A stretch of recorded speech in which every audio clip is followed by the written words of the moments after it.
If Guardiola's still there next year, they are favourites to win the title, even if Arsenal win it this year. Would you rather have Haaland or Van Persie in your team? Van Persie. That might be an image that is designed for you to have this thought.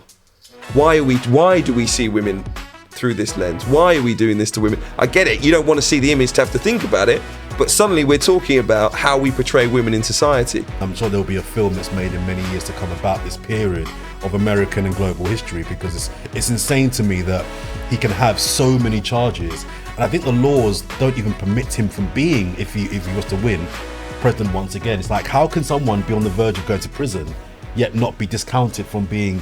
It's insane to me. Hello, welcome back. Whisper it loudly. Episode 6. We're running, I think, guys. We're starting to move. Thank you very much for listening, all of you that have been with us previously. If you're just coming into the podcast, then welcome. And I just want to say, if you didn't know what it was all about, we're going to do a little bit of sport, usually football, reacting on the weekend, and we will talk a little bit of current affairs, and we'll bring in some of our own experiences from life and try and have a laugh before the end of the podcast as well. So sorry to keep explaining it if you are returning, but we got new friends joining us, okay, each and every week. So we have to, really roll out the red carpet for them. Anyway, let's get into it, because there was a massive game at the weekend. We said last episode we were going to react to it. It finished in a classic. Manchester City 0, Arsenal 0. I think a lot of fans were thoroughly disappointed. I was going to say by the quality. I think there was quality there. Just they weren't excited by what happened in the game. It was two very good teams that essentially cancelled each other out. I kind of think more reflection immediately after the game was about Arsenal's approach, and maybe fans were a little bit on their back around the fact that they maybe didn't bring as much to the game as we thought they would. But I think given a day or two to react to it, I think the rest of the football world has joined with the Arsenal fans.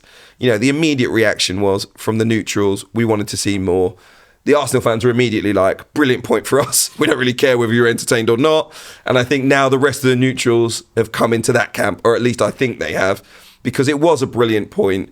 4 points off Manchester City in the two games they played against them is a big improvement on where they've been on previous years, and it still leaves them, albeit 2 points behind Liverpool now, in the title race, in a very good position to go and win the title. Had they lost to Manchester City and been behind both of those teams, it would have been a big blow. So for me, brilliant point. Arteta got his tactics right. Jose Mourinho, old school, get yourself a point. Well, first of all, I want to address the elephant in the room, which is Darren Lewis, who was adamant in our WhatsApp group, we're going to get smashed. Well, schools, was it? We're talking smoky. Kept your powder dry on that one. All this time we've been together, you haven't said a single word. I even commented at the time saying, like, Darren, you might regret this. Yeah, I think so. That's the first thing. To be fair, I did say you were not going to go there and win. I made it very clear you were not going to go there and win. Smashed might have been taking it too far. Schooled or something. Well, that's the first thing I want to get off my chest. And the second point is, to your point, Hugh, the narrative after the game. Look, it was a horrible watch. It wasn't a good watch. Let's have it right. But this idea that Arsenal and Manchester City owe it to the world to put on a spectacle, we couldn't give a damn. It's not our job to entertain Liverpool, Man U. That's not our job. Our job is to do what we got to do to get the right results. So people crying about, it was meant to be the game of the season, it was awful. That's not our concern. It's not our business. On the game itself, I've changed my mind. So I was actually quite angry post-match about our approach and our tactics. I think had we played our usual game, I think we could have won the game. I agree. I looked at it as a chance where you won't get many opportunities where you're on form, pretty much a fully strength squad, in the thick of a title race, City missing 3 of their 11. I don't think you get a chance to go to Etihad and win better than Sunday. I just thought you could have lost it, of course, but I think we could have beaten them. And I went into that game with no nerves. I wasn't nervous at all. Not one iota of nerves. I was very confident. I thought we'd win, but I knew we wouldn't lose. And to see the approach Arteta took, my initial response was, I don't think you knock City out the title race if you beat them, but I think it's a massive punch on the nose and a message to Liverpool in the league that, these guys are on smoke. These guys are serious. This is the moment Arsenal have arrived. But having done a few podcasts since and spoken to a few people, I've been convinced that actually. What was that look for? He doesn't do loads of podcasts, guys. Sorry. This is my first. This is very much an exclusive. It's exclusive. Keep that in. I've done myself there. I've come around to the thinking that actually you have to respect Manchester City. This is still the best team on the planet. This is still a team that's managed by Guardiola. Still a team with De Bruyne, Haaland. This is still a phenomenal team on their home patch. To keep them to a clean sheet. And not just a clean sheet where you get a 0-0, but Raya's making bad boy saves and it's like, whoa, we got out there. No. It was quite comfortable, I thought. I thought we had the best chances, although we didn't have great chances. Made me realise, actually, there's growth in our manager, because in previous years, he would have tried to take him on and got slapped 4-1. So I see the evolution in this team and in our manager that actually says, you know what? It's okay to have Saka at wing back and Jay to do a job for the one game. I don't want to see that type of football every single week, but for one game against the best team in the land, you do what you got to do. And I heard an interesting point before I defer to you, Darren, from someone that said they think that, I think it was Troy Deeney, he made the point on radio saying he thinks that City are the threat, not Liverpool. And the mission was just stay above City. Stay above City, because Liverpool, he thinks, Arteta's hoping, will drop points down the line. They've not got a fully strength squad either. City are the threat. So if you can come out of that game, albeit not top anymore, but still in front of City, that's a win. And I don't know if I agree, but I thought it was an interesting theory to pose. So I was quite disappointed at first, but having thought about it, it's still a 0-0 draw at Manchester City, which is not to be dismissed easily. Listen, I think you make a lot of good points. City had won 7 of their games against Arsenal in a row. So to end... Convincingly as well. Convincingly. So to end that showed a lot of maturity, like you say. I think instinctively the people... Every time we see a game on a Sunday afternoon, what we want primarily is to be entertained. And we weren't. And that's the reason why people were saying it wasn't all that after all the big build-up. But teams who want to win things, they're not worried about entertainment. They're worried about getting the job done. And that's what they did. And...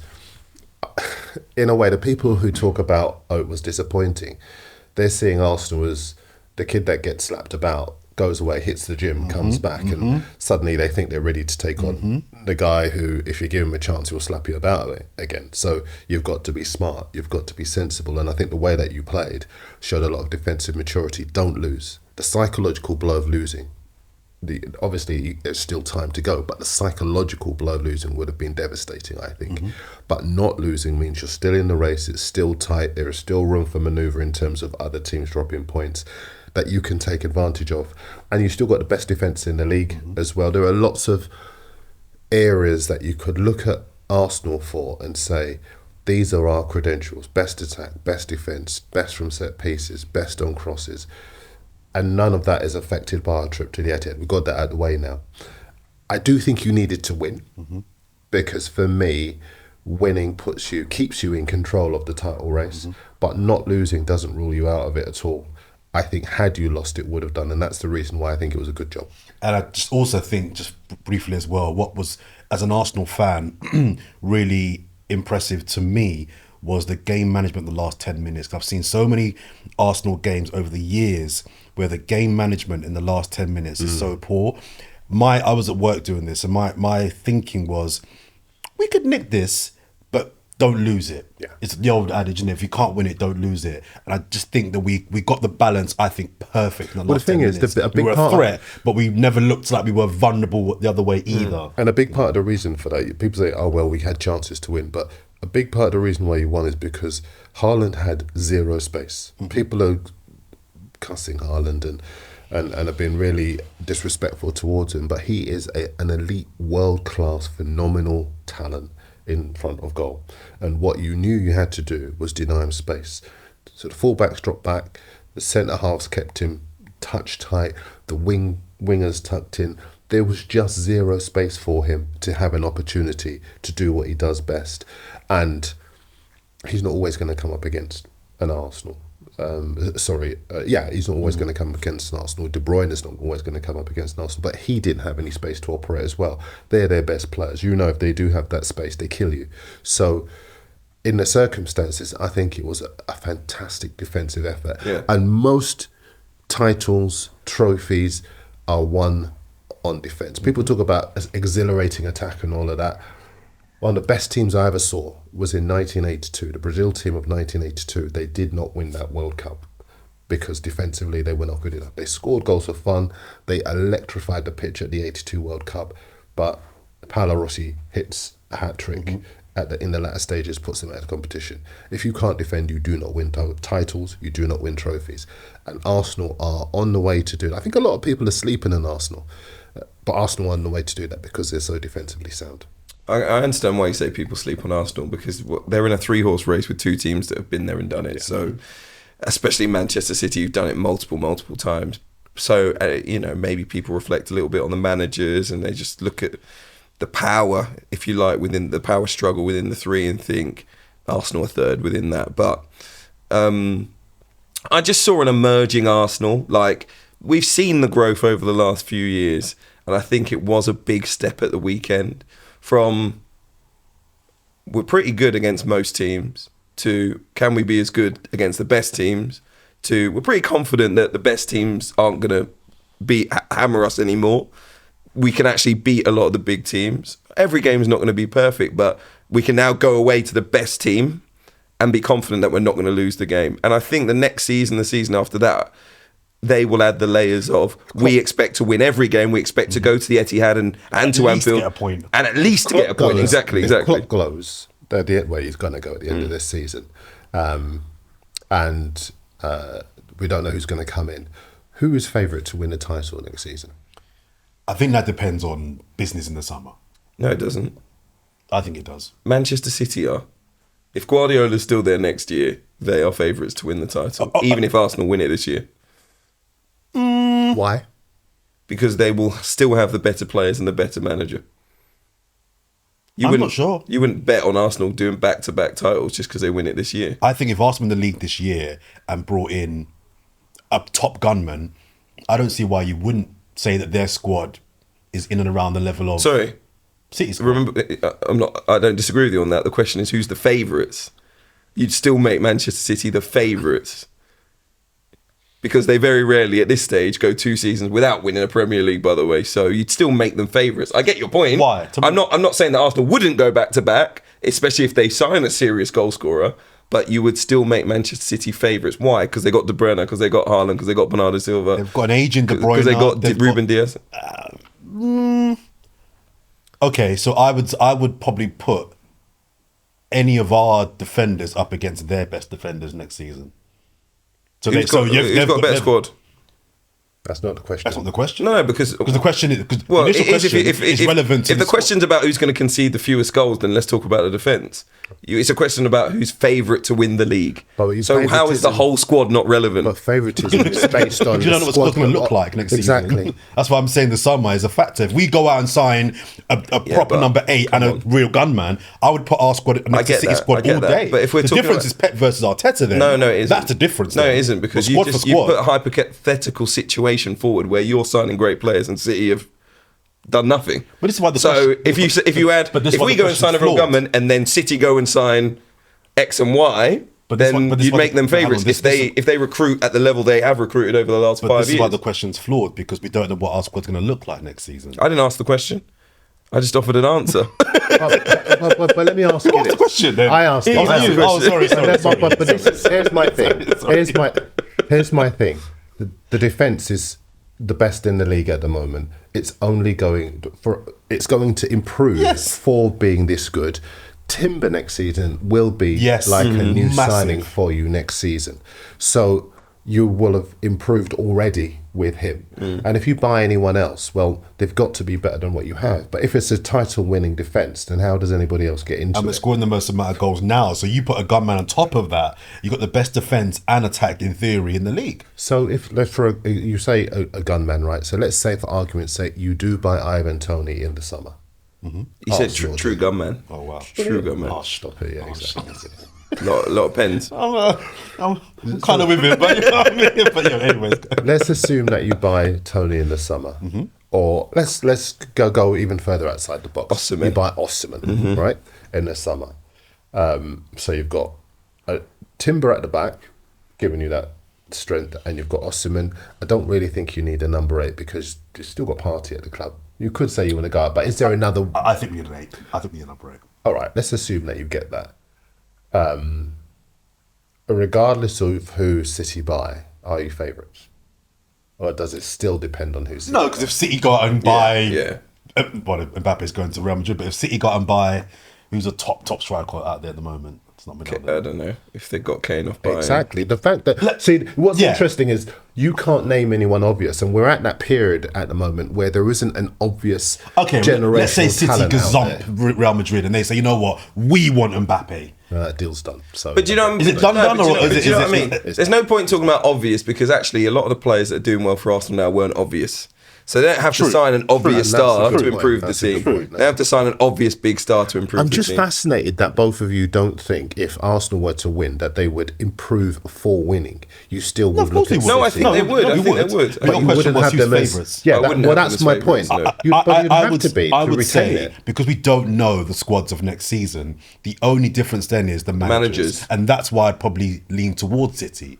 But it would be marginal because Arteta in this scenario would be going in as a Premier League. He's done it. So Pep's still a better manager than Arteta, of course, but the gap isn't. But you're using lots of different metrics that are away from the pitch. If the players have the experience of winning the title, then all of those things about those subjective things, Pep's a better manager than Arteta, none of them matter because all they've got to do is go out and do it again. No, but they're doing it under a manager that's not as good as their manager. Every season, but different. They have the experience of winning, which means that they motivate themselves and they become leaders. City times 6. Well, they do. But but the managers a lot of the players who have times. won Yeah. a lot of those earlier titles have gone. Gundogan's gone. Laporte's gone. True, but that's what I'm saying. I'm many not of those comparing the players squads. have gone. I'm just saying if the squads are equal, I'm saying the differential will be the managers. And even as a Premier League winning manager, I would still have Pep before Arteta. No? No, but I just think I think with that argument we're drifting away to something different. I'm talking about the players in each squad right now. If Darren, Arsenal were to If it's the exact same squad for City and exact same squad for Arsenal next season, I would put City favourites. I know why we're labouring on this because Darren asked a question and he wanted a specific answer that he didn't get. So I know. Now he's trying to draw it out of us. I know. Okay, it took me out to realise why is he pushing this door? Oh, I get it. I get it. I just want to take you back to something you just said anyway, and to the game a little bit too, because we talked about the quality of Arsenal's defence, and I think it did definitely negate Manchester City's attack. Haaland was pretty much absent. In fact, Roy Keane, it was an interesting point. I don't know if you saw it. Roy Keane on Sky Sports.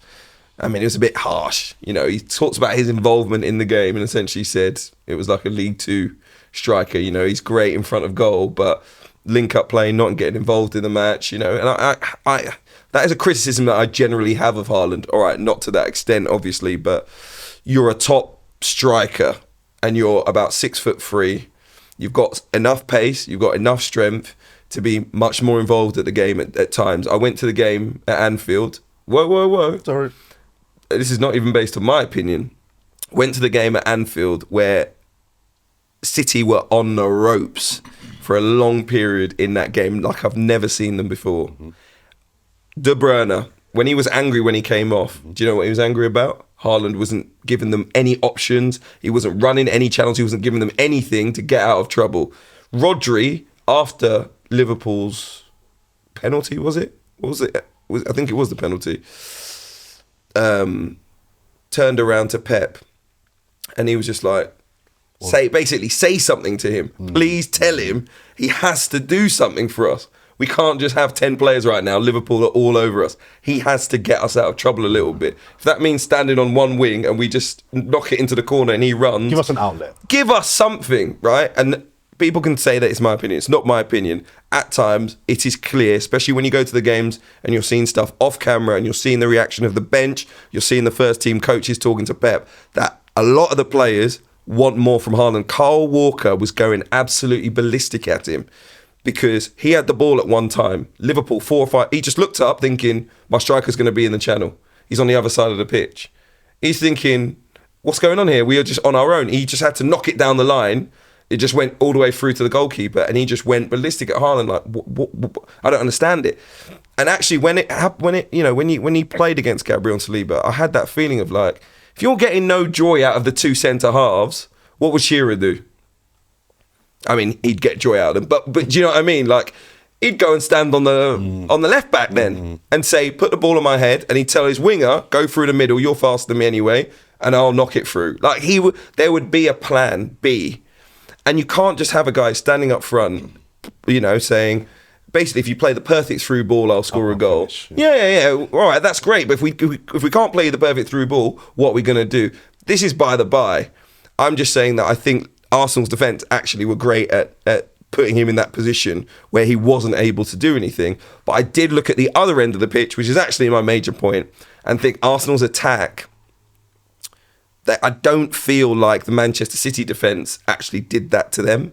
I don't think they just put them in a hole where they couldn't do anything. But I did feel like, and that's probably why you mentioned it, that a true centre forward of quality makes one moment happen where you can nick the game. I just Havertz and Jesus, for me, I feel like if you are going to win a title and you are going to win repeated titles, and I get it, you've been scoring more goals than everyone else, but I still feel like in the games like this, when you're talking about consistently going to these big teams and winning, you will need a bigger threat. We had a Van Persie years ago that I remember so many games at Anfield, Old Trafford less so, at Stamford Bridge. We'd be under the cosh, we wouldn't have many chances, but he'd create one and score. Just one chance. Wait a minute. But what I wanted to come back to Hugh's point. Wait. Let him answer, man. Would you rather have in your team Whoa. now, you're asking another question. Or Van Persie? Who, sorry? Would you rather have Haaland or Van Persie in your team? Van Persie.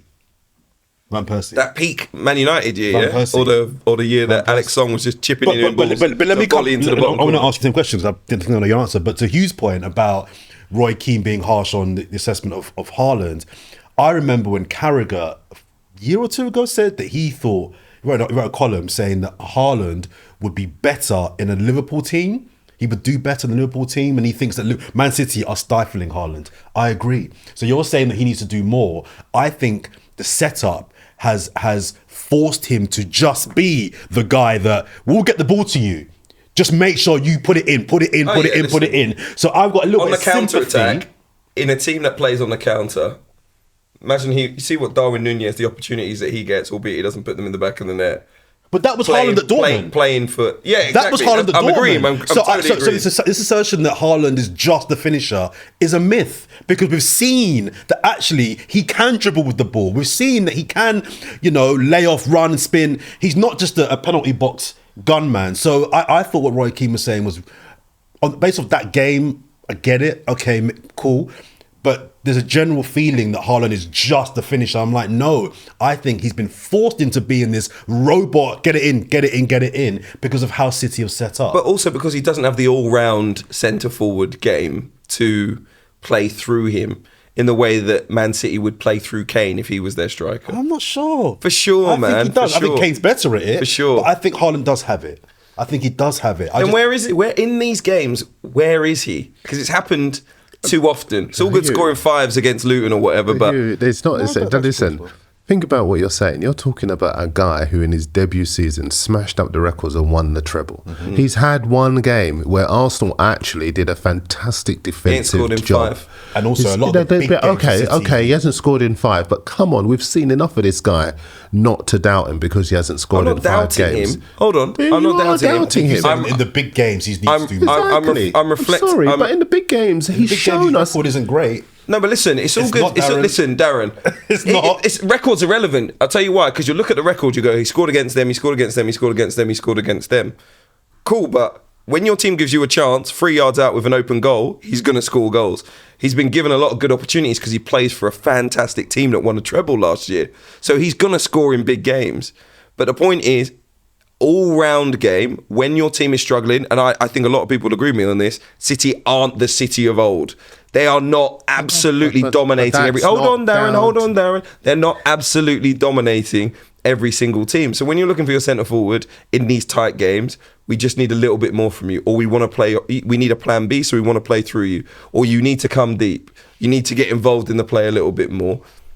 That's all we're asking. And that is what every centre forward at his level should be able to do. When we talk about the top 5 or 6 strikers in the world, they can get involved in the build-up play. And he just never really gets involved in the build-up play, more other than the superficial touches that we expect him to have. And the other thing is, touches. Again, you look at the record, goal, goal, goal, goal, goal, goal, goal. Big games, 7, 8, 9, 10 touches of the ball in the game, Darren. And you're here telling me he can do it all. Well then, can you get on the ball? Can you make something happen? That's the only question mark. This, by the way, wasn't meant to be a criticism of Haaland. This was about an examination of whether Arsenal need a striker. The only parameters I was putting it within is, I think we didn't see much of Haaland because actually the Arsenal defence put him in a box and locked him off, exactly. But at the other end, I don't feel like Arsenal's attack was locked off in the same way. I just feel like they didn't have that real presence to go and get them a goal. So it wasn't meant to be a criticism of Haaland, because we know his record is incredible and we don't doubt him because he will score you goals. I love we don't doubt him after you spent listen, minutes doubting him. Listen, but let's be clear. We don't doubt his ability to score goals. It is evident. But we're talking about what Roy Keane was talking about, which is the build-up phase. And if you don't think he can improve in the build-up phase, I don't know what to tell you, because he can. No one is saying that he can't improve. He's 23 years old? I mean, he's in his second season in the Premier League. He has stepped up a level from Dortmund. He's scored even more goals in this league than in what many people disrespectfully described as our Farmers League. He's come here against superior opposition and superior teams, delivered in big games. He's got a treble sitting at home. He's the current Golden Boot winner. He missed something like 2 months of football and he's still the leading scorer in the Premier League. And you yourself said, we have seen that Haaland that can drop back, link play and do the things that you've been suggesting he can't do. As a footballer, he is a generational talent, and he's had a game where Arsenal were exceptional in terms of defending. They were disciplined, they were focused, they were concentrated, and they did a job that keeps him in the league. That doesn't make Haaland a player that you can question. I wouldn't dare to question Haaland. What about Anfield? Okay, but who are the other team in the title race? Liverpool. And they did a job on him. And actually, Liverpool's game is far more possession-based anyway, and they took the game as a team. You said yourself, you would have preferred Arsenal to take the game to City and take the opportunities and show that belief. But Liverpool have that belief. Liverpool have done City before. They've run City close in the title race before. They can flex. Arsenal at the moment, they're not at that stage where they can flex, so they do what they do best, and they can't criticise them for that. Actually, you have to praise them for that. But sometimes, and we live in an era where people, it's real recency bias, where they forget everything you've done before because in a big game that everyone's watching, you haven't delivered. So then people, or you've been prevented. And the two things are very different. Not delivering and being prevented from delivering. Sometimes it's okay to say the defence did an exceptional job, denied him the time, the space. But, you know, I work in an industry, we all work in an industry where sometimes the soundbite is a thing that captures the imagination. Gary talked about £1 billion bottle jobs for Chelsea. It dominated the news agenda for the subsequent 4 or 5 days. And there have been lots of things that are said in analysis that capture the imagination. Well, come on, none of us seriously believe. I don't even think Roy seriously believes what he said about him being playing like a League Two player. I think what he's saying that he wanted to see more, and that's justifiable. But I can tell you lots and lots and lots of games where Haaland's touches have been in single figures and he's had a hat-trick. The elite strikers can do that. You don't need to be touching the ball all the time. And I remember when people were talking about Kane going there, and they were saying one of the benefits of Kane going to Man City is that he won't have to drop deep and do all of the things that he does at Spurs, because with the players he has outside the box, the creative talent, the invention, the pace and the wide areas, everything behind him is created for him to get into the box and finish. And in theory, just one last point, because I've got one quick chance to say this. Harry Kane, you made me forget now.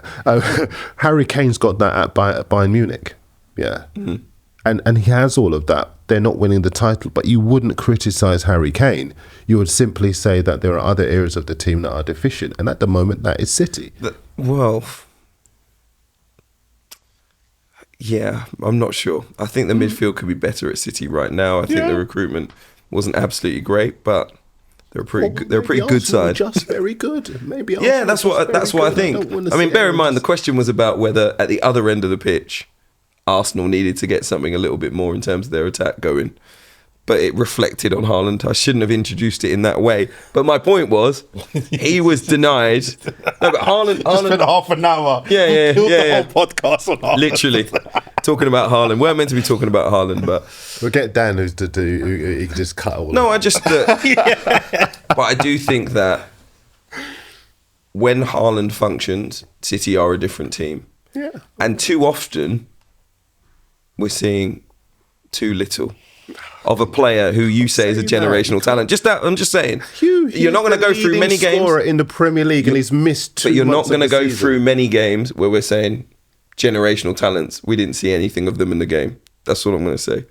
Very few. So anyway, my final point on it is basically, did the result change your view? Obviously, Liverpool came from behind, beat Brighton 2-1. Did anything you saw this weekend change your view about where you think the title is going?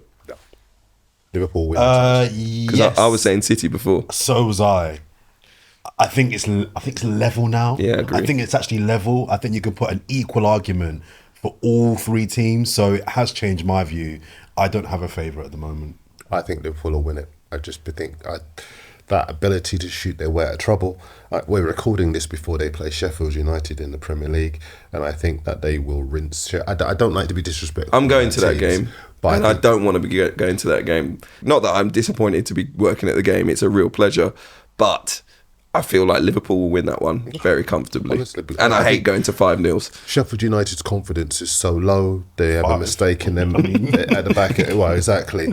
Sorry, Sheffield United fans. Take 5 now. They'll take 5 now, exactly. And I just think if Liverpool score early, then it could be anything. Now, we've seen it before where people have suggested that could be the case. Remember when the Palace game, yeah, exactly, where everyone thought they'd rinse Palace. Yeah. So, but on form, on paper, on confidence, on every metric you can think of, it looks like a good opportunity for Liverpool to wipe out that goal difference, the superior goal difference that Arsenal have. We've got Luton on tomorrow. Yeah, but Arsenal, come on, Luton ain't no slouch.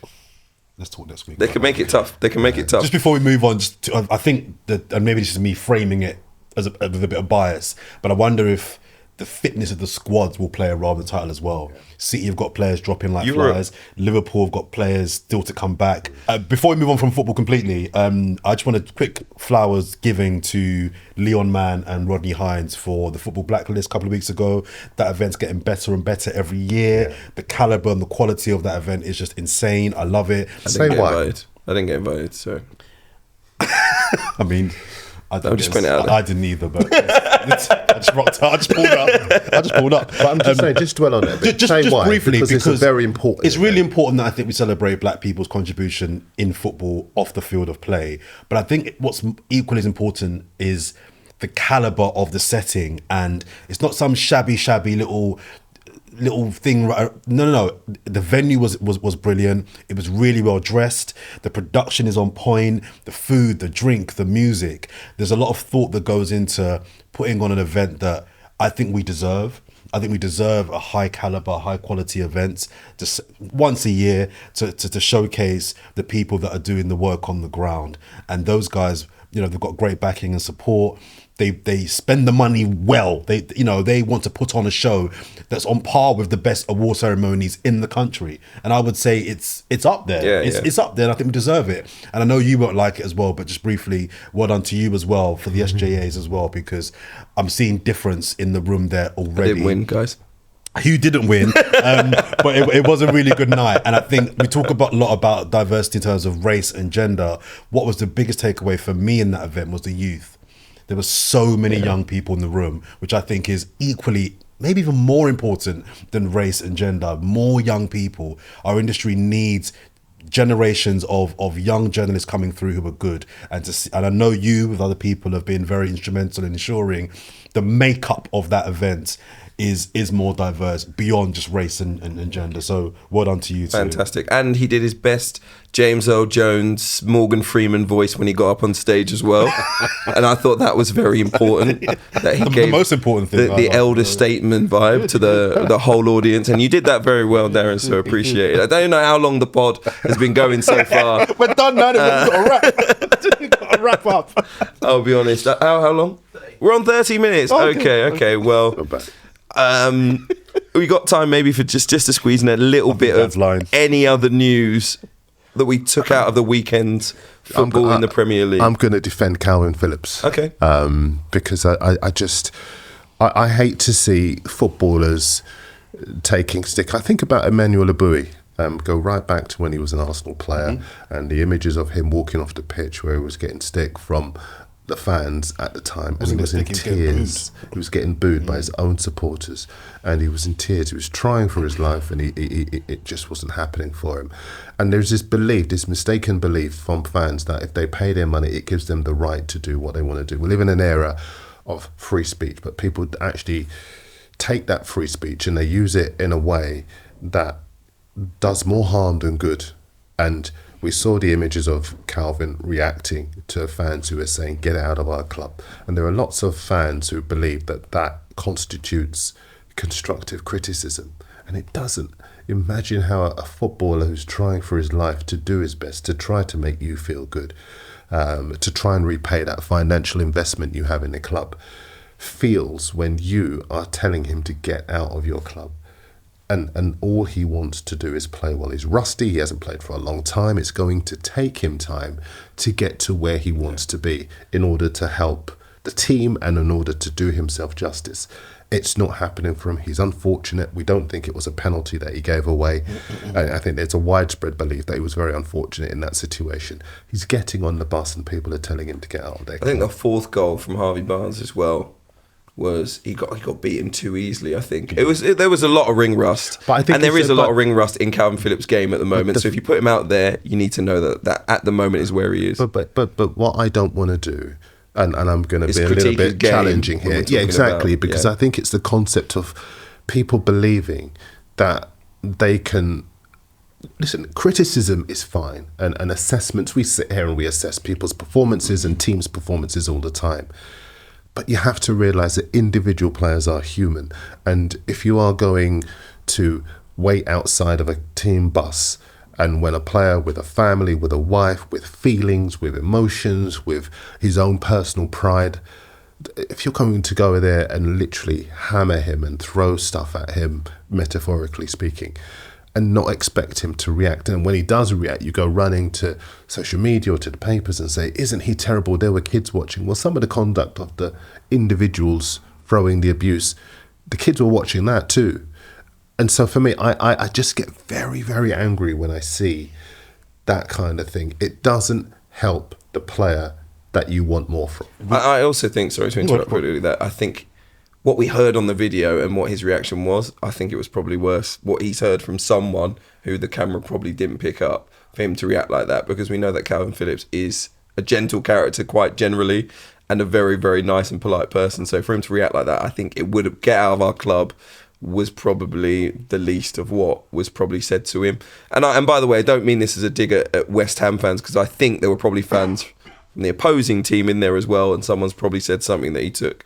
I'm not saying it was Newcastle fans either. I'm just saying that whatever was said was probably quite personal. No, because I'm speculating, so it's not me saying West Ham fans did X or Newcastle fans did X. I'm just saying the reaction that I saw, I immediately thought he's heard something that's harsher than probably what I heard on the video. You're not maligning, no more than I am, all West Ham fans. It's a section of the fans that were there, a small section of the fans. But the fact is that however small that section of fans was, they're abusing a guy, and get out of our club is not criticism. It's not constructive criticism. It's basically saying we don't want to see you wearing our shirt. And he's human, and he's going to react in that way. And long gone are the days where something like that would happen, and we as media men, we would run away and say, oh my goodness, it's so terrible. He's got to set an example for the kids. He is human, and he is struggling. He's in a difficult moment at the moment. I say good on him. I say I've always felt if you're going to give it, you got to take it. And as you said, there's this kind of idea now that people can just abuse football players or people generally, Public figures, public figures, and just have no consequence for it. I don't know if you've seen the video, guys, of the Barcelona defender Inigo Martinez. Have you seen the video? I liked it. Yeah. Saw it. I loved it. So for those that haven't seen it, Barcelona player, he's driving away, and he's obviously been abused. I don't follow La Liga that much, so I don't know if he's been playing poorly or not. But he's been abused by kids. There were like a couple of kids. About 15, 16. Yeah, and he stopped his car. The engine's still rolling, I think. Yeah, it just jumps he out. Pulled up and said, well, I don't know what he said, but he's confronted the kids. He said, straight on. He said, that's the last time you guys are ever going to call me. It was translated as a fool. Okay. But it essentially gave very much the impression He's not having it. No, that these kids have repeatedly said the same things on outside the training ground, been on his case, and he'd had enough of it. I'm not here to advocate violence at all. I don't believe in well, actually, I do believe in violence, but necessary. I'll stand on that. But what I must that's another discussion. It is. But Cut that one out, Dan. no, don't cut it, because I'll stand on that. But I do feel like if you're going to be aggressive, if you're going to be abusive to people, it's only a matter of time before a player or a ref or somebody bites back. And when it happens, it's not going to be nice. We've seen it. It's not going to be nice. Cantona, when Cantona responded. There we go. Cantona's kick is one of the greatest moments. I agree. In Premier League history, because of the fact that this guy's come running down, and we've all seen it. Basically a tear. Yes. It's come down 20, 30 steps. And I get it. Cantona's just been sent off, red card against his team. But he's come all the way down to the front row to abuse Cantona because he obviously feels like he has the right to say whatever he wants to him. And I get it. You don't want to see violence, particularly at that level. It was extreme violence, a bicycle kick essentially to a fan. You never want to see that. But it was a reminder, you're not consequence free to say whatever you want. You make decisions and there are consequences for it. Cantona had consequences for what he did. Yeah. No problem with that at all. But if you're going to run that far down to abuse me, okay, don't start crying to mummy then when I kick you in your head. And I'm telling you, it's gonna happen. There's too many fans and the funny brave. thing is, too many getting brave. Inigo Martinez at Barca, I thought was calm. No, listen. He got out and he saw they were young. And if he saw someone that was 20, 18, 19, 20, they would have got slapped, bro. Maybe, He was ready for that. Yeah. He just suddenly went, these guys are a little bit too young. Yeah. I'm going to get done. So he actually thought about it, but he was furious. I have to make clear at this point, I can't advocate violence. I know the guys do, but it's a team effort. Huh? I don't advocate, what I would say is advocate violence. I don't want to see it. No, but equally, I I don't feel like, and on Jordan's point, people should feel consequence free. Yeah. He's still going, no, I advocate. I don't think you should initiate violence, but I'm sorry, I'm comfortable with someone. If you're going to abuse me or abuse my family or just whatever, don't complain then when I punch you in your face. I'm sorry. The only thing I would say, it did, thinking about the Cantona thing, it always makes me smile when I remember it, because I remember it very clearly at the time. Des Lynam presented Sports Night. You guys are way too young. I remember that. Oh, you do remember that? Yeah, you're my age anyway. No, I'm not that. No, whoa. I'm not that old either. Look at the grey hair. Look at the grey hair. You decide for yourself. You've got no hair. That's why. Smart choice. And in the opening frames of the show, you did see Cantona launching himself and punches. But what I remember most about that in the subsequent days was the guy who did an interview and he said, all I said was, off you go, Cantona. It's an early bath for you. Yeah. Nonsense. Just on that, do we think that's the most shocking Premier League moment in its history? Shocking Premier League moment. I think it was, when you look at the images of it, there is a woman very, very clearly in the image, and she's absolutely stunned. Yeah, it must have been incredible to witness. Like you were sitting around there, kicking a fan. Bro, one of the most famous footballers in the world, playing for the biggest club in the world, just went over the first two rows to kick someone in the chest. Yeah, sorry, honestly. I shouldn't laugh, but it's when you think smartphone. about it. Imagine smartphones then, the angles that we would have had. But the context and he wouldn't have of cared that. either. I figured even if it was now, he would have done it. But even the context of that, because I've always idolised John Barnes. And I remember when he used to play for whether it was a club shirt, whether it was an England shirt, and the stick he used to get. And I always used to think, certainly as a kid before I got older, why doesn't he just kick the ball away and do something? As a kid, you think. As you get older, obviously, you think, and more, hopefully, more responsible, you think, as I've been saying, you don't want to advocate violence, but that was the first time that I'd seen, after seeing and hearing all of the violence and all of the abuse that players had to take, somebody reacting in that way. And I think there were lots of people. It's probably why Ian Wright is so loved as well, because he stood up to authority and what a lot of people felt was the kind of thing that he had to endure on a week-to-week basis. But there you had Cantona saying, "I'm not having it. I'm getting stuck in." Yeah. Literally stuck in. Okay, we're going to stop our conversation on football, which clearly meanders to wherever. Where's the running order? Where's the running order, Darren? Wherever it goes, it just goes. Okay, listen, we're probably going to be talking about a lot because we're going to have a couple of Premier League games by the time we next meet. In terms of the football, we might see a big change in the title race and at the bottom two, so we'll reflect on that next week. Stay with us, much more to come. We'll move to more serious matters than football, unbelievably, straight after this. Right, we're into part 2 of the podcast where we will be discussing a certain former, could possibly be the next President of the United States, Donald J. Trump, who has found himself in the courtroom more often than not of late for various things, to be perfectly honest with you. So much so that I'm not quite sure where we stand on him. Obviously, he's been impeached. Criminality's been involved when it comes to his real estate in the state of New York. At the moment, he's a free man, albeit I think this morning, as we speak, he has paid a $175 million bond over some of the charges leveled against him. Who knows? It looks like at this point in time, he will stand for the Republican Party at the next election. He will go head-to-head with the Democrat current president, Joe Biden. Once again, it was a close call first time around, so much so that many people in the United States felt the election was robbed from Donald Trump. But let's be clear. It's proven not. It wasn't. yeah. If you're watching this and you think we're going to go down that road, it meanders a lot, but it's not going there. Most of the people who felt it was misappropriated were whipped up by him. Yeah, exactly. Let's be clear about that as well. Exactly. Yeah. But I'm just laying the point out there, right? A lot of people in the United States, I think around 70 million, in the last election did vote for Donald Trump, kind of knowing who he is as a person. I don't think his public persona has changed much during the last 4 years. So you're going to be voting for the same kind of guy, Donald Trump. And a lot of people in the United States still support Donald Trump. Yes, those on the fringe who've been whipped up by him, big Trump supporters, still have that feeling that the last election was rigged or robbed.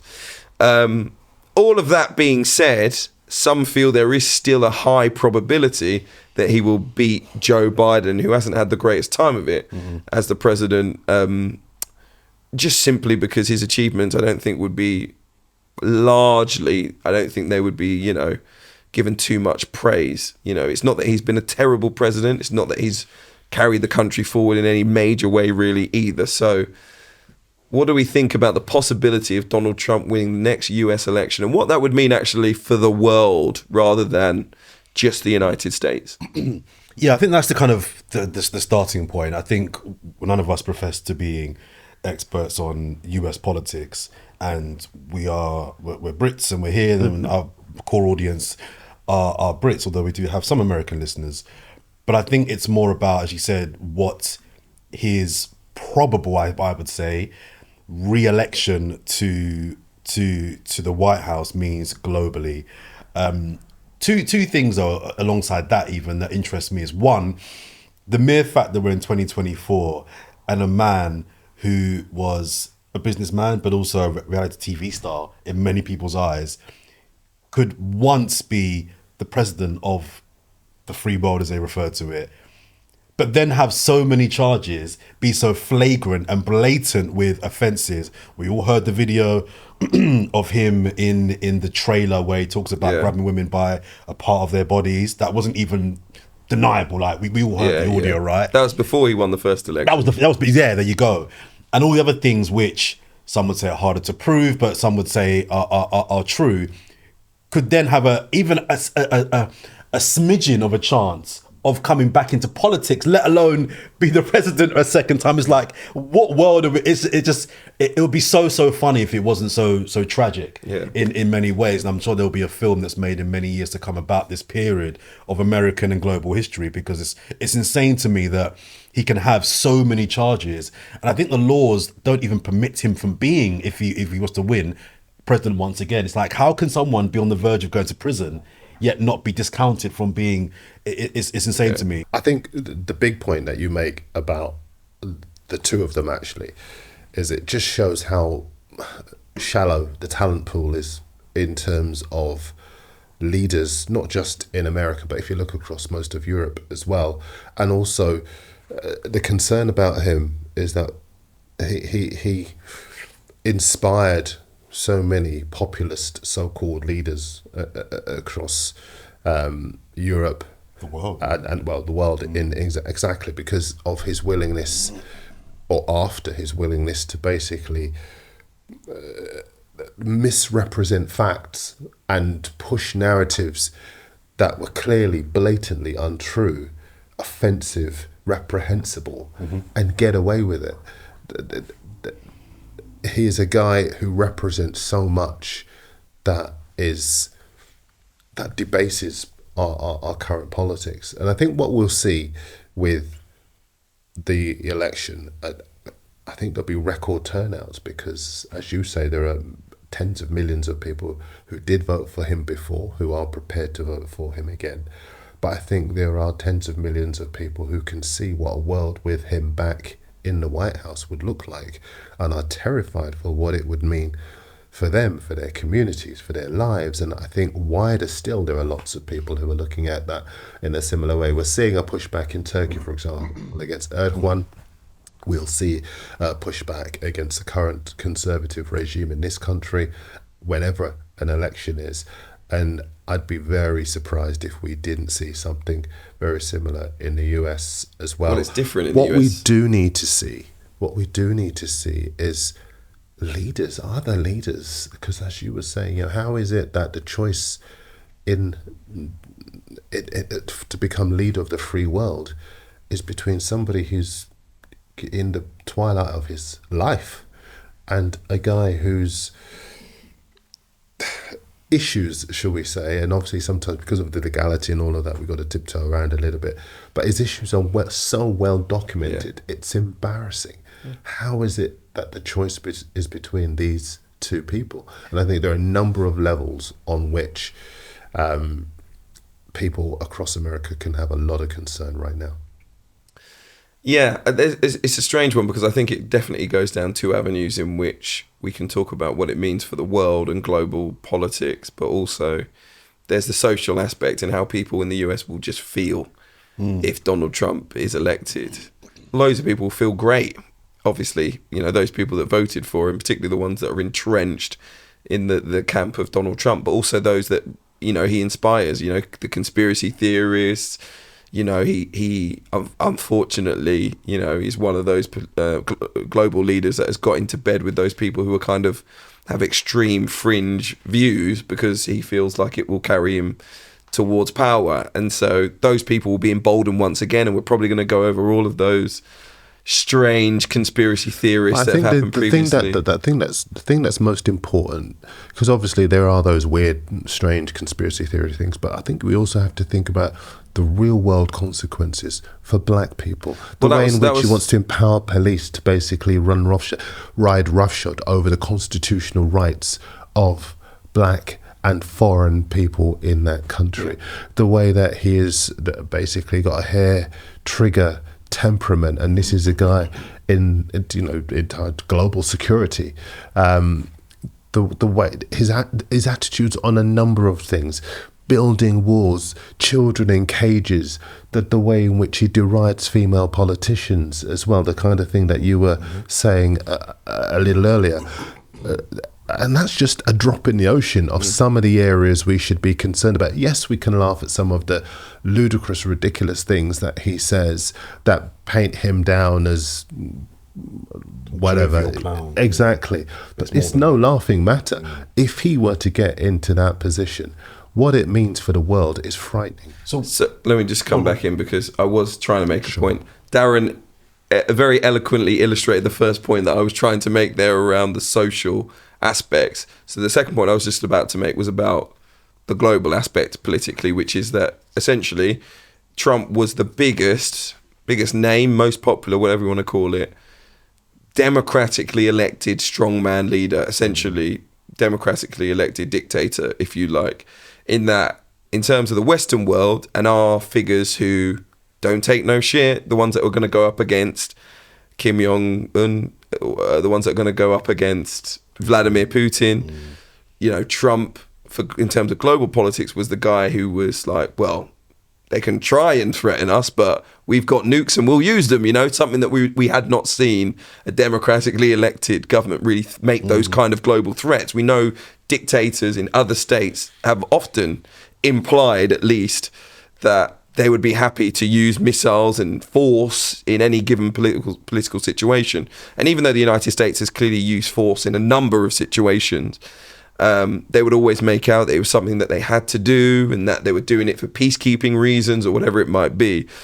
Trump was straight up, you bring your gun, I'll bring mine. So I think for global politics, in a weird way, for some of those dictators that are out there, Trump is the worst guy, but also the best guy, in that he's the one that actually was always open to dialogue with them, much more so than others. So you may see Trump go, I'm going to go and solve Ukraine if he gets elected. I'm going to go over and speak to Vladimir. We're going to sort it out. He's already claimed that he would have sorted it out already had he been in power. So that's the kind of thing that you think we could see some weird moments globally, like Vladimir Putin coming, I say back into the mainstream, not back into the mainstream, but becoming more globally accepted if Trump can get him to kind of back out of Ukraine. So that's the kind of thing that might happen if Trump is elected. But then you have, obviously, like I said, like Darren pointed out, all of those massive negatives that he brings. And if, by the way, Trump being in more of a relationship with Russia, which is what I think is implied, throughout his campaigns, throughout elections, we won't go into it, but a close relationship with Russia is something that has been implied when it comes to him and his political life. But some people would say, well, that's a brilliant thing if Ukraine, if that war, if you like, stops. But obviously some people would say, well, we don't want Vladimir Putin to be seen as someone who is a modern world leader. He is not, quite clearly.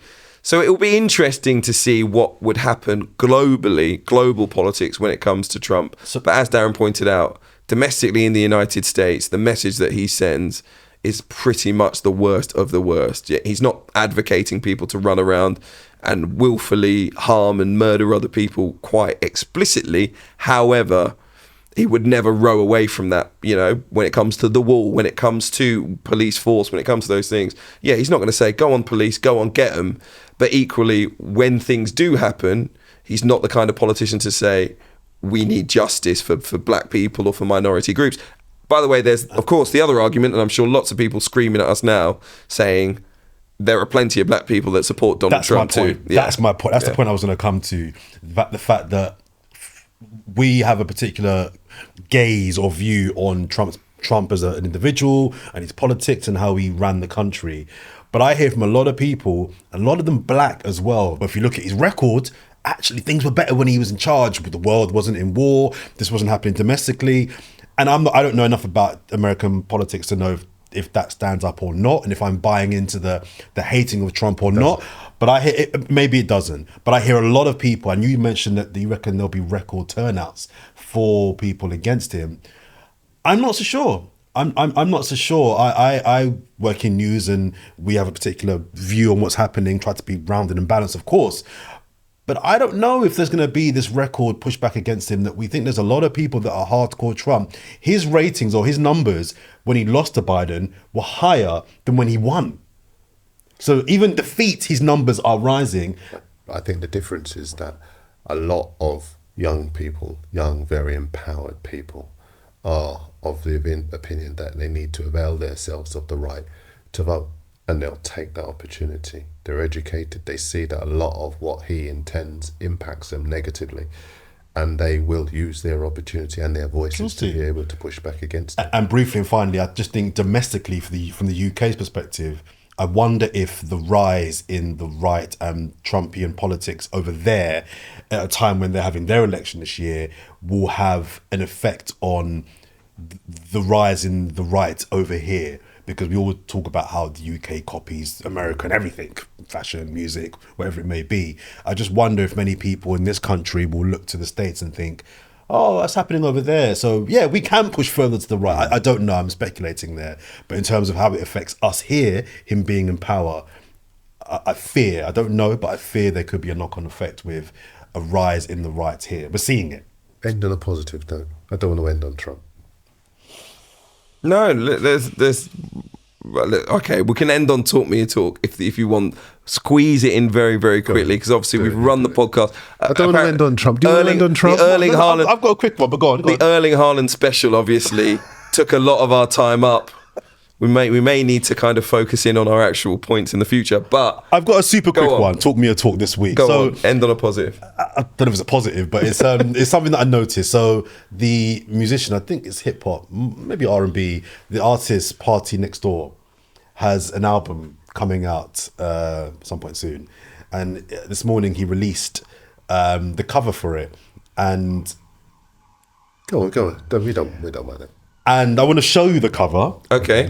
Just very briefly. And I haven't seen it. Have you seen it, Darren? And get your thoughts on this cover. All right. I'm still quite taken by Party Next Door. I quite like Party Next Door. You never heard any of their songs? I've heard of the song. I just like the name. Yeah. It's a good name. Obviously, so that we could, in the purposes of the podcast, we'll maybe flash up an image so that you can see. But maybe we can't flash this one up. But let me get your thoughts on it first. So this is the image for his album cover. Can you describe it so that our viewers? I want you to see it first. Oh, right, okay. I don't think I can describe that. So I'll do it if you want to. Jordan, you do it. Well, it's an image of a black lady face down on a bed with a camera shot of her back and POV. Lower, let's call it that. POV. And of her upper buttocks. Now, it's a doggy style position. It's a doggy style position. Okay, it's a photograph there you go. Of a woman in the doggy style position from behind. You can't see any genitalia, just so you know. And look, we haven't got to spend a lot of time on this, but the reason why it struck me and I thought it'd be worth to mention as a talk me a talk is we've always seen very provocative album covers and seeing naked women, and that's nothing new per se on album covers. But I just wanted to get your thoughts on. He would argue, I'm sure, this is an artistic take on my project. Or is it derogatory to women, to black women? Is it necessary? Is it excessive? I'll be quick. It's sexist, in my opinion. I think certainly in an age where we talk about female empowerment, there might be some people who will say, well, it's her right and her choice to be able to do that. As somebody with daughters, I look at that and look, the whole purpose of art is to get an emotional reaction. We saw that emotional reaction when we talked about the flag, and you guys did terrifically well with Simeon the other day. But I think there's a big difference between that and this. I don't like the use of sexual imagery to sell stuff. I mean, it has done for decades and decades and decades, but there are lines, there are ethics that you for me, you have to stay within. And I think we're moving beyond that when we get something that provocative used to sell something. Now, he might say, the fact that you're talking about it has done my job for me and proved my point. But I just think ethically, I don't know. Are we more sexualised than we were before? Can I quickly ask Darren, would your view be different if it was a female artist? Yes. That had used that? What would your feeling be? I don't like to see sexual imagery Party Next Door was a woman. Yes, I understood the question. No, I wouldn't feel any differently. I don't. When you see that, sex and the act and everything, it's very private, it's very intimate. Less is more, okay? Because I'm not going to rewrite history. Sex has been used to sell a variety of things over a long period of time. Does it matter if the album is a lover's album, if it's a slow jam, if it's an album that has music pertaining to lovemaking? Does that make a difference? Not really, no, because again, less is more. You are most successful if you can be able to create an image that people are thinking about and talking about without having to see it overtly, and certainly not as overtly as that. Thoughts? I'm a big fan of art. Let me say that firstly. And I'm a big fan of artists being free to express themselves how they want. So it's a tough one for me because we've seen graphic images and all kinds of art all over the world, you know, and for me, if an artist says, this is what I was trying to do and this is why I've used, and I would love to hear that, not even necessarily from the musician, maybe from the photographer, for example. I was asked to give an image that expresses X. Can I ask you something? I don't mean to be disrespectful when I ask it, but I don't know if you have sisters or even if you're other half. She said, I've done this fantastic album cover. Yeah. What do you think of it? And it was that. Would you be happy with that? I think you're putting it into a different context. I can answer that question. I would not be happy. Yeah, but it's very different. It's very different. It's very different. It's like you saying, what's your view on pornography? And I say, well, you know, if people want to do it, they want to do it. And then you go, what if it's your missus? Like it's not the same things. You're taking two. My point is there are reasons why, and I'm not sure they are different, because I think the facts are that any individual, we don't know the individual who's done that, but the fact is that to see her in a position like that, to me, I'm uncomfortable with it, and I would be uncomfortable with it whether I know the person at all. And there's zero context. I'm still uncomfortable with it. I just and just because you can do things, it doesn't mean you should. And so for me. But Darren, I'm also one of these people that I think people are allowed to be offended by stuff as well. And I think part of artistic interpretation is that some people might be offended by what you do.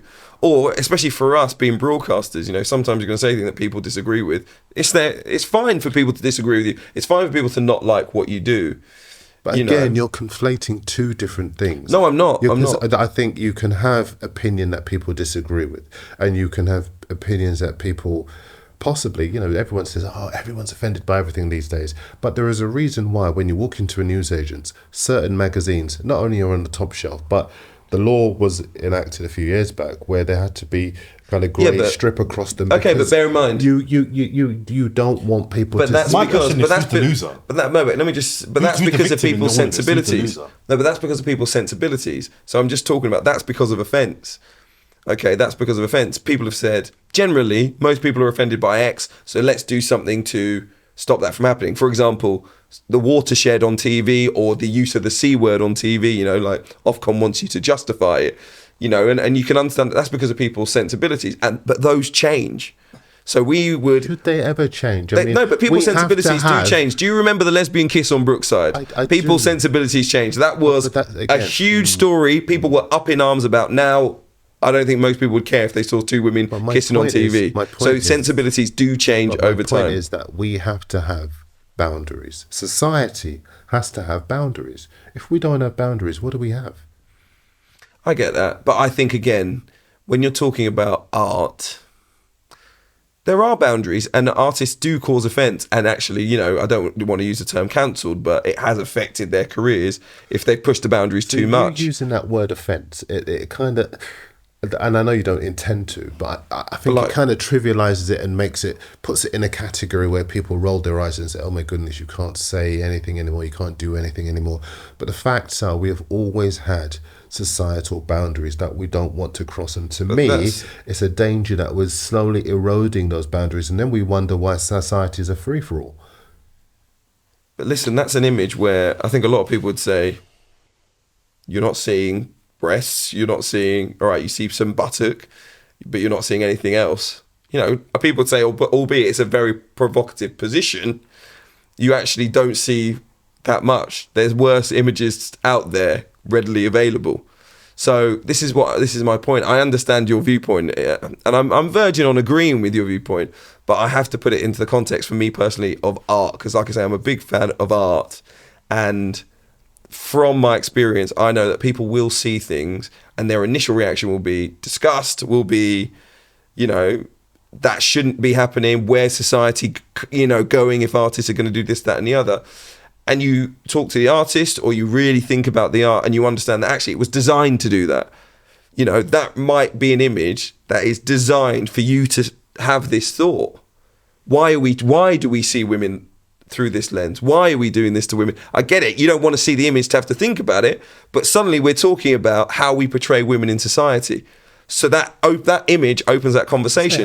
So like I say, she is an adult and she's made her own choices. And that, I don't want to be patronising about her because no, but it's not about her. She might just be a model for a bit. It's not about her. She's someone who probably went to a casting for a photograph that's been commissioned by a record label for an album cover. Like, it's not necessarily about the individual in that image, but it's about the people who decided we're going to make this image. And you have to understand possibly why they've done it.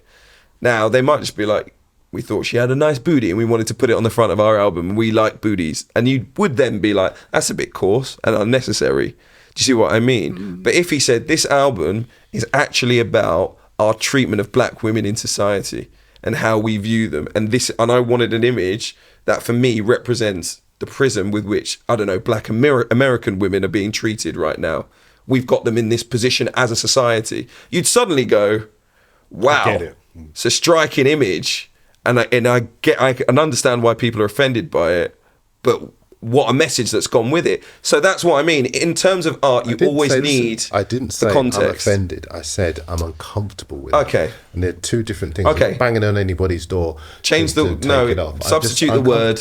And I wouldn't want to see that if I were to walk into a shop. I wouldn't want, not just for me or my kids, I wouldn't want any, I'd feel uncomfortable if I was in a shop and women were there and they saw that and they what is that about? You know, and I just think we need to have boundaries in our society. We might put the image on the podcast.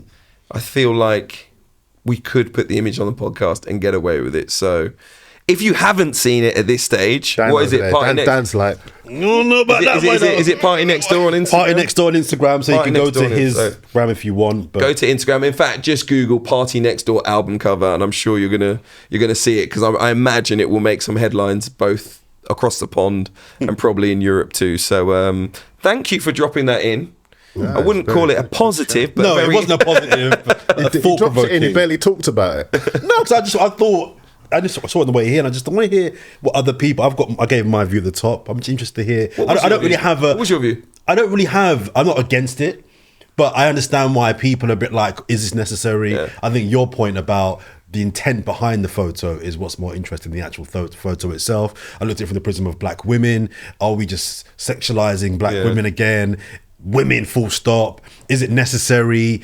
We've theorized the logic behind it. He might just be someone that likes naked women. But the other thing is, I think we are so enlightened over years. What more is there to say about the sexualization of black women that we don't know? It goes all hundreds and hundreds and hundreds. Yeah, the way that it doesn't mean you stop talking about something, does it? No, it doesn't mean you stop talking about it. But my point is that I think you're ascribing a lot of intelligent, it has to be said, commentary on it that maybe he's just there to sell records. Maybe, and but it's still a maybe. So once we find out the intent, we'll come back to it. It would be very interesting to see what Darren's feeling very uncomfortable right now in his words. Yeah. Listen, when you have daughters and you realise that you want the world to send positive messages out to your children, it takes on a whole new meaning. And for me, I see it in a very different way. So I'm happy for people to. But you know what it is? Me, but just generally on this conversation, though. You know, you mentioned the fact that you've got daughters and stuff. We are obviously three black men sitting around this table, and the most interesting view on this topic is obviously going to be that of black women. So we firstly apologise that this is obviously a very male podcast, and if you're a black woman and you've got a view on it, drop us a comment, please enlighten us, share with your friends, get this conversation going, because it is an interesting point, and that's maybe why I feel like the image maybe you would have seen already, because I feel like it's very hard for you to comment without having seen it. Okay, so anyway, appreciate you being with us from the podcast, and you know it's an eclectic podcast already. It went from Premier League football, a Norwegian striker, who Donald Trump has the same hairstyle as, to talking about album covers from Party Next Door, misogyny, and all other things. So we try and have an intelligent conversation. We thank you for being with us, and we'd like you to contribute intelligently too. Make sure you subscribe, make sure you follow us on social media, Whisper It Loudly podcast, share with your friends. We'll be back the same time next week. We'll see you then.